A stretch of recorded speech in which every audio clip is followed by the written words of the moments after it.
Mr. Swerb checking in with the latest sports card market update. Been a lot of news in the headlines as of late, and thought I'd check in with a little recap of all of them. Let's start with the National Sports Card Collecting Convention, recently held a month and a half or so ago, just outside Chicago, Illinois. Coming to Cleveland, my hometown, next year, so looking forward to that. The year after that, it was already scheduled to go back to Chicago. 2026, it was put up to a vote. A lot of the old heads in the industry that have been attending for a long time, sponsor, what have you, they got to vote. They voted to go to Chicago. So the next 3 years for the National, Cleveland, Chicago, and Chicago. As a local Clevelander, no complaints here. But was kind of hoping we'd see Atlanta was one of the cities in the mix. It's just been such a Cleveland, Chicago convention over the years. I was just hoping for a little variety, not named Atlantic City. So, but there you have it. Also, back in the news, Panini.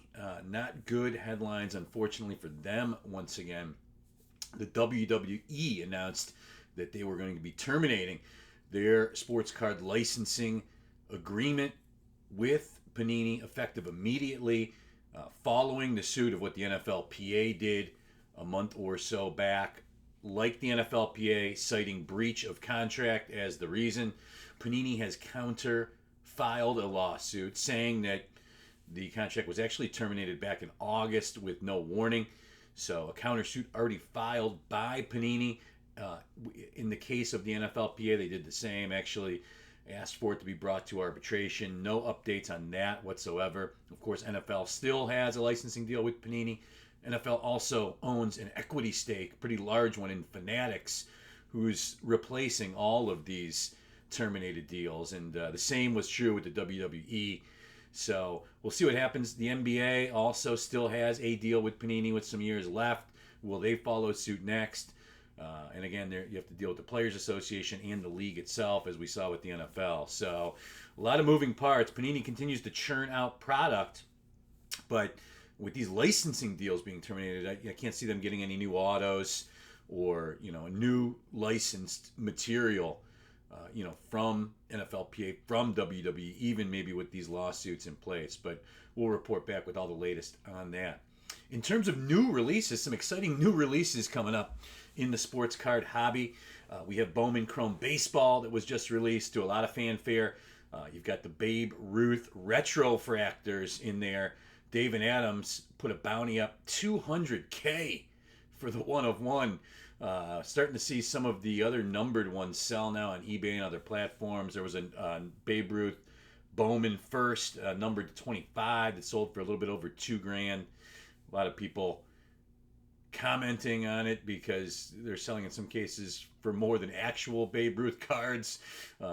These new ones coming out of these Bowman Chrome products. So we'll see how the value of those holds up. But man, if I pulled one of those, I would be selling it immediately. Let's just put it that way. We got Allen and Ginter baseball coming out here in a little over a week. A love-hate product. It incorporates celebrities, pop culture figures into it. I love it personally. To me, it's a fun rip. We'll be ripping some of it in the cardboard jungle as soon as that gets delivered to the HQ. And then Topps Update Baseball, I think, is scheduled for release October 11. Of course, Topps comes out with Series 1 around the start of the season, Series 2, which came out a month or two ago. And then in October, you get the update to that. So Topps Update coming out October 11th. On the football side, we got Mosaic Football that's coming out soon. So looking forward to ripping that. That's a kind of medium end product. It's very popular in breaks. People love it. It about $500 a box, roughly. So Mosaic Football coming out very soon. Actually tomorrow, scheduled to release. And then Bowman Chrome University Football, flying under the radar a little bit, and I'm not sure why. It releases October 4th. Think about some of the names on this checklist, all of whom have autos. Reigning Heisman Trophy award winner Caleb Williams, Shador Sanders, and Travis Hunter on Colorado. Cards and autos in the product. Drake May, widely expected, along with Caleb Williams, to be top, most likely the top two picks of the draft, would be my guess. Drake May with autos in there. Marvin Harrison Jr. from The Ohio State University. Also expected to be a very high pick, number 3 on a lot of the mock drafts that are out already behind Williams and behind May. Michael Penix Jr. off to a great start to the year for the Washington Huskies. Just some of the names in that checklist. So something we're going to be very excited to break open in the cardboard jungle. Lastly, some players that are hot right now. Tua. Oh, man. Tua's market flying for all the obvious reasons. Jordan Love as well. 6 touchdowns, no interceptions through 2 weeks. Tua and Jordan Love, 2020 rookies. And this 2020 rookie quarterback draft class is shaping up to just be incredible. If Tua and Jordan Love can build upon the success that they've seen early in this season, of course, 2020 also the home to Jalen Hurts, Justin Herbert, Joe Burrow, rookies, adding Tua, adding Jordan Love. That is 5 big-time quarterbacks that are rookies in that product. As such, the price of 2020 wax is going up. Our 2020 breaks we're putting out are selling out as quick as anything. It's 2020 wax, Tua, Jordan Love, very hot. Baker Mayfield is actually hot right now. Little resurgence, 2-0. Small sample sizes noted. 2 pretty bad football teams. Baker's beat. We'll see what he's got this week at Philly. But Baker's market hot. Coach Prime, everything Dion in our store has sold in the last 2 weeks. Dion's card market popping.